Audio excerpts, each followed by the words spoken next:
Hi. A good night's sleep is the best medicine.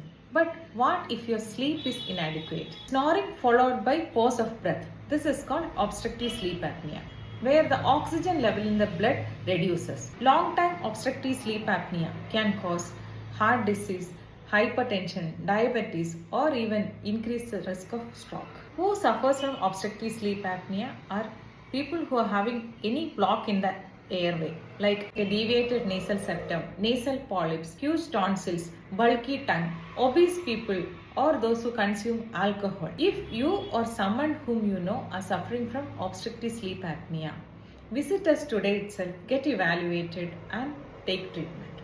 Thank you.